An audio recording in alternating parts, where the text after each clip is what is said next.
आप एक normal A4 size paper लीजिए और उसको हाफ में फोल्ड कीजिए और ऐसा आप करते रहिए। आपको ये 51 टाइम्स करना है। ये 51 टाइम्स फोल्ड करने के बाद आपको क्या लगता है ये पेपर कितना थिक हो जाएगा?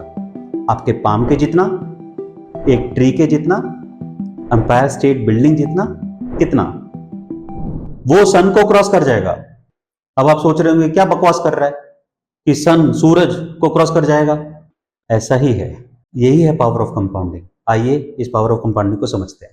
हाय everyone, my name is Mukesh Mittal and I welcome you to my channel money and mind.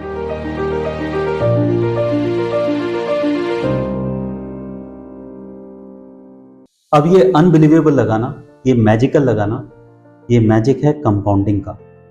आप ये कंपाउंडिंग का मैजिक पर्सनल फाइनेंस में भी एक्सपीरियंस कर सकते हैं, लेकिन इसका अनबिलीवेबल होना ही one of the main reasons I think जिसकी वजह से हम लोग कंपाउंडिंग की जर्नी या तो स्टार्ट नहीं कर पाते या कंपाउंडिंग को बीच में ही रोक देते हैं। अब एक आदमी बोलता है कि मेरे पास यार तो सिर्फ 10,000 रुपये है हर महीने इन्वेस्ट करने के लिए, उससे मैं कौन सा करोड़पति बन जाऊंगा। आइए देखते हैं कि पावर ऑफ कंपाउंडिंग उसको कैसे करोड़पति बनाती है। उसको करना क्या है कि हर महीने 10,000 रुपये 10% पर एनम के रिटर्न्स पे इन्वेस्ट करना है और जब सेकेंड ईयर उसको अपने इन्वेस्टमेंट अमाउंट को 10% से बढ़ा देना है। मतलब पहले साल वो हर महीने 10,000 रुपये इन्वेस्ट करेगा, सेकेंड ईयर वो 10,000 पे 10% और बढ़ा देगा, मतलब 11,000 रुपये इन्वेस्ट करेगा और ऐसे ही आपको third year fourth year increase करते जाना है। अगर वो ये 30 साल तक करता है तो उसके पास ऑलमोस्ट 6 करोड़ रुपीज हो जाएंगे और वो 5 साल और देता है, मतलब अपने इस इन्वेस्टमेंट की जर्नी को 35 साल तक लेके जाता है, तो 35 साल के बाद उसके पास 11.25 करोड़ रुपए हो जाएंगे। यस, 11.25 करोड़ रुपए, तो बन गया ना करोड़पति। अब आप इस ग्राफ को देखिए। इस ग्राफ में जो मैंने एग्जाम्पल दिया था 35 ईयर्स की जो इन्वेस्टमेंट की जर्नी वो दिखती है। इसमें गौर करने वाली बात यह है कि जो एक्सपोनेंशियल ग्रोथ हुई है वो लास्ट के कुछ सालों में ही हुई है, तो इसलिए लास्ट के कुछ सालों तक वेट करना इम्पॉर्टेंट है। आपको टाइम देना इम्पॉर्टेंट है। आप जितना टाइम देंगे अपने इन्वेस्टमेंट को उतना ही बड़ा मैजिक होगा। अब आप इस कंपाउंडिंग के फॉर्मूले को देखिए।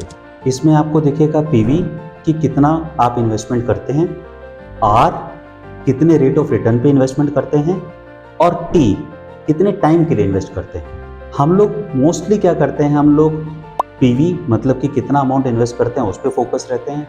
जब तक कोई बड़ा अमाउंट नहीं होता तो हम लोग सोचते हैं कि इन्वेस्टमेंट करने से क्या फ़ायदा।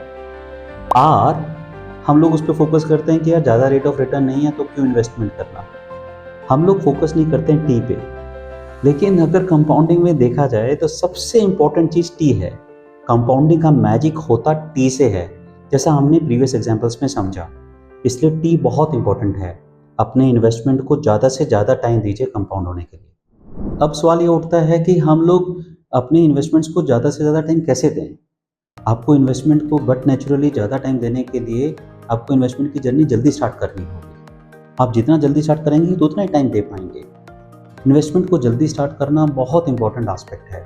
आइए इसको एक एग्जांपल से समझते हैं। लव एंड कुश दो जुड़वा भाई हैं। लव 18 ईयर्स की एज में काम करना चालू करता है। वो हर महीने 50,000 रुपये इन्वेस्ट करता है 10% पर एनम के रिटर्न पे, और वो ये 7 ईयर्स तक करता है। मतलब कि जो वो 25 ईयर्स का हो जाता है उसके बाद वो ये इन्वेस्टमेंट करना छोड़ देता है। उसके पास जो भी कॉर्पस है उसको 10% पर एनम रिटर्न पे इन्वेस्टेड छोड़ देता है। वहीं पर कुश 25 साल के बाद अपना जर्नी चालू करता है और वो भी 50,000 रुपीज़ पर मंथ इन्वेस्ट करता है 10% पर एनम पे, और वो ये 30 ईयर्स तक करता है। अब मेरा आपसे सवाल ये है कि जब वो दोनों 55 ईयर्स ऑफ एज होंगे तो किसके पास पैसे ज़्यादा होंगे, लव के पास या कुश के पास? अब इंट्यूटिवली तो ये लगता है कि कुश के पास होंगे, क्योंकि उसने ये 30 साल तक इन्वेस्टमेंट किया है एवरी मंथ 50,000 रुपीज़, जबकि लव ने तो सिर्फ 7 ईयर्स के लिए किया था। लेकिन आपको बता दूं कि कुश के पास 10.4 करोड़ रुपीज़ होंगे इन दी एंड और लव के पास ऑलमोस्ट 12 करोड़ रुपीज़ होंगे। अब ऐसा कैसे हो सकता है? ये ऐसा इसलिए हुआ है क्योंकि लव ने अपनी जर्नी 7 साल पहले स्टार्ट की थी। ये इंपॉर्टेंस है अपनी फाइनेंशियल जर्नी को जल्दी स्टार्ट करने, ये इंपॉर्टेंस है टाइम देने का। अब ये टाइम देना ही तो डिफ़िकल्ट है। यही कारण है कि लोग अपनी कंपाउंडिंग की साइकिल को बीच में ही तोड़ देते हैं और अपने इन्वेस्टमेंट को कंपाउंड नहीं होने देते। अब ऐसा क्यों होता है? मेरे हिसाब से 6 मेन रीजंस हैं जिसकी वजह से हम अपनी इन्वेस्टमेंट को कंपाउंड नहीं होने देते। First reason, lack of knowledge. लोगों को पता ही नहीं होता कि कंपाउंडिंग के कॉन्सेप्ट के बारे में, कंपाउंडिंग के कॉन्सेप्ट की अंडरस्टैंडिंग ही नहीं है। इसकी वजह से वो अपने इन्वेस्टमेंट्स को कंपाउंड नहीं होने देते। Second reason is impatience. अब लोगों को ना इमीडिएट रिजल्ट चाहिए, इमीडिएट रिटर्न चाहिए।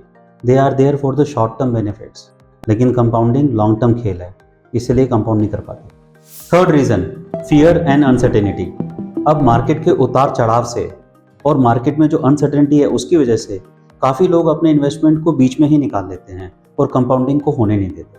Fourth reason, need of liquidity. अब कोई इमरजेंसी आ जाती है या कोई कंटीजेंसी आ जाती है, उसकी वजह से लोगों को अपने इन्वेस्टमेंट से पैसा निकालना पड़ता है। इसीलिए कंटीजेंसी या इमरजेंसी फंड क्रिएट करना बहुत ज़रूरी है। आप मेरा ये वीडियो देखिए, इसमें मैंने इसके बारे में डिटेल और बहुत अच्छे से कॉन्सेप्ट समझाया है।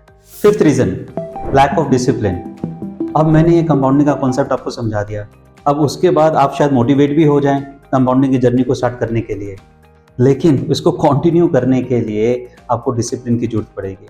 डिसिप्लिन के बिना you can't continue with your compounding journey. Sixth reason, urge to act all time.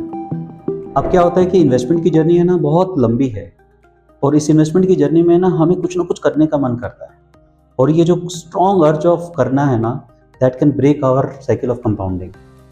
अब शॉर्ट टर्म मार्केट फ्लक्चुएशन के चक्कर में बहुत से लोग अपने पोर्टफोलियो को रिजेक्ट कर देते हैं और उसकी वजह से अपने कंपाउंडिंग की साइकिल को तोड़ देते हैं। Avoiding this 6 reasons can help you in compounding your investment effectively and fast trekking your financial freedom journey. अगर आपके पास कोई क्वेश्चन है या कोई सजेशन है कंपाउंडिंग के लिए या किसी और फाइनेंशियल कॉन्सेप्ट के लिए, तो मुझे कमेंट सेक्शन में बताइए, और जाते जाते चैनल को सब्सक्राइब कीजिए and do like and share this video to spread the knowledge. Thanks for watching. We'll see you in the next video.